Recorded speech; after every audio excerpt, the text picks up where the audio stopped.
இன்றைய தினம் திராவிட முன்னேற்ற கழகத்தினுடைய தலைவரும் தமிழகத்தினுடைய முதலமைச்சருமான தலைவர் முன்னிலையில்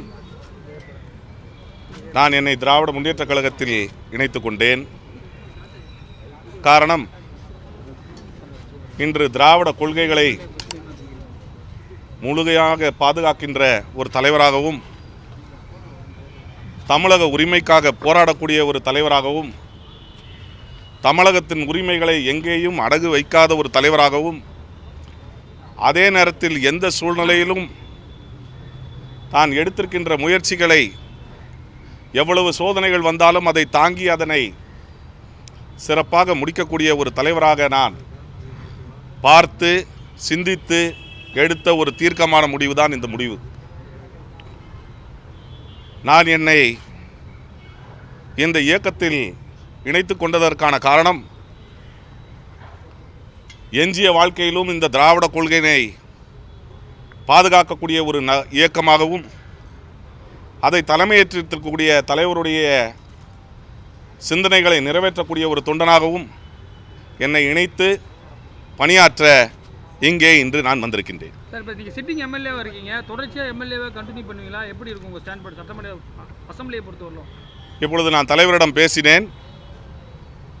இன்று மாலை 4 மணிக்கு என்னுடைய எம்எல்ஏ பதவியை ராஜினாமா செய்வேன் என்பதை தெரிவித்துக் கொள்கின்றேன். என்ன, இப்போ ஏடிஎம்கேல ரெட்டையில் ஜெயிச்சிங்க, குறிப்பாக ஓபிஎஸ் அணியில் இருந்தீங்க. இப்போ இந்த அணியில் அரசியல் பாரம்பரியம், பெரிய பாரம்பரியம் பிஹெச் பாண்டியனுடைய இந்த டிஎம்கேவை செலக்ட் பண்ணுறதுக்கு காரணம் என்ன? இந்த அனைத்து இந்திய அண்ணா திராவிட முன்னேற்ற கழகத்தை தோற்றுவித்த தலைவரும் அதற்கு பின்னாலே அந்த இயக்கத்தை பாதுகாத்து வளர்த்த அம்மா அவர்களும் எந்த சூழ்நிலையிலும் அந்த இயக்கத்தை எந்த இயக்கத்துக்கும் அடகு வைக்கவில்லை. அனைத்து இந்திய அண்ணா திராவிட முன்னேற்ற கழகம் என்பது அவர்கள் காலத்தில் இருந்த அதிமுக இல்லை. இன்றைய அதிமுக என்பது வேறு ஒரு இயக்கத்தை நம்பி அந்த இயக்கத்தின் சொல்படிதான் நடக்கக்கூடிய ஒரு துர்பாக்கியமான சூழ்நிலை இருக்கின்ற காரணத்தினாலும் எந்த விதிகளை அந்த நிறுவன தலைவர் உருவாக்கினாரோ அதை காற்றில் பறக்கவிட்டு, எந்த கொள்கைகளுக்காக அந்த இயக்கம் உருவாக்கப்பட்டதோ அதையும் காற்றில் பறக்க விட்டுவிட்டு இந்த இயக்கம் பாரதிய ஜனதா கட்சியினுடைய கிளை கழகமாக இங்கே செயல்படக்கூடிய சூழ்நிலையில்தான் திராவிட கொள்கைகளை பறைசாற்றக்கூடிய பாதுகாக்கக்கூடிய ஒரு இயக்கம் இந்த திராவிட முன்னேற்ற கழகம் என்பதை உணர்ந்து இங்கே நான் இணைந்திருக்கிறேன். நீங்க ஓ பன்னீர்செல்வம் அவருடைய நிலைப்பாட்டில் இருந்து வந்தீங்க.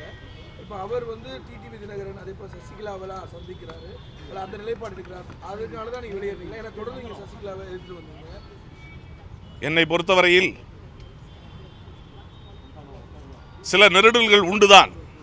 காரணம், நான் எடுத்திருக்கின்ற நிலைப்பாடு என்பது உறுதியான நிலைப்பாடாக தான் இருக்க வேண்டும் என்பதை உணர்ந்து இன்று அவர்களுடைய கொள்கையும் யாரை தோற்க வேண்டும் என்று எடுத்திருக்கின்றார்களோ அதே நபரை தான் தோற்கடிப்பதற்கும் நானும் என்னுடைய முயற்சியும் எடுப்பேன் என்பதை தெரிவித்துக் கொள்கின்றேன்.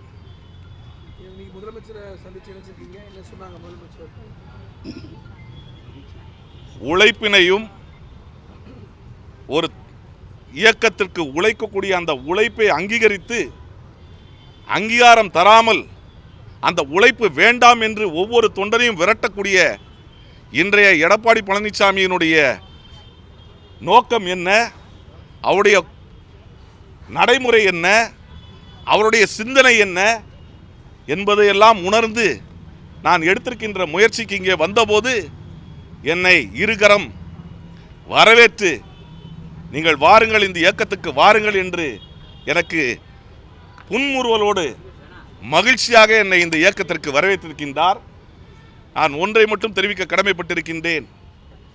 தொண்டனுடைய உணர்வையும் மக்களுடைய உணர்வையும் எந்த சூழ்நிலையிலும் கேட்க மாட்டேன் என்று சொல்லி அனைத்து இந்திய அண்ணா திராவிட முன்னேற்ற கழகத்தை கூவத்தூர் பாணியில் கபலீகரம் செய்திருப்பவர்கள் உடன் இருப்பதோடு அவர்களுக்கு எப்படி அவர்களோடு இருப்பது என்பதை நான் சிந்தித்துதான் இந்த திராவிட இயக்கம் திராவிட கொள்கைகளை இன்று பாதுகாத்து வலிமையான தமிழகத்தை உருவாக்கக்கூடிய நம்முடைய தலைவர் அவர்களுடைய முன்னிலையில் இன்று நான் என்னை இணைத்துக் கொண்டிருக்கின்றேன். மற்ற 3 பேர் நீங்க ஓபிஎஸோட நீங்க வைத்திலிங்கம் ஐயப்பன்லாம் இருக்காங்க, அவங்க எல்லாம் என்ன ஸ்டாண்ட்ல இருக்காங்க சார்? அவங்க நீங்க ரொம்ப க்ளோஸ். என்னை பொறுத்தவரையில் எனக்கென்று சில கொள்கைகள் உண்டு. கொள்கைகளை பின்பற்றக்கூடிய இயக்கத்திற்கு நான் வந்திருக்கின்றேன். சிறுபான்மையிற்கு தமிழ்நாட்டில் ஒரு ஆதரவு கட்சியாக திமுக அதிமுக 2 இருந்தது. இப்போ அதிமுகவிலிருந்து நிறைய சிறுபான்மையினர் வெளியேறாங்க. இப்போ உங்களுக்கு முன்னாடி இங்கே அன்வராஜா வந்து இணைஞ்சாங்க. ஸோ அந்த நிலைப்பாட்டிலேருந்து எல்லாம் வெளியே வராங்களா அதிமுக? பாரதிய ஜனதா கட்சியினுடன் எந்த சூழ்நிலையிலும் கூட்டணி வைக்க மாட்டேன் என்று சொல்லிவிட்டு எந்த அடிப்படையில் மீண்டும் கூட்டணி வைத்தார் என்பதற்கு இன்று வரை பதில் இல்லை. பாரதிய ஜனதா கட்சியினுடன் கூட்டணி வைத்தபோது தொண்டர்கள் உணர்வு கேட்கப்பட்டதா? பொதுக்குழு கூட்டப்பட்டதா? மாவட்ட செயலாளர்கள் கூட்டம் கூட்டப்பட்டு கூட்டணி இல்லை என்று சொன்னவர்கள் மீண்டும் அந்த கூட்டத்தை கூட்டி அந்த முடிவு எடுக்கப்பட்டதா? இதற்கெல்லாம் விடையில்லை.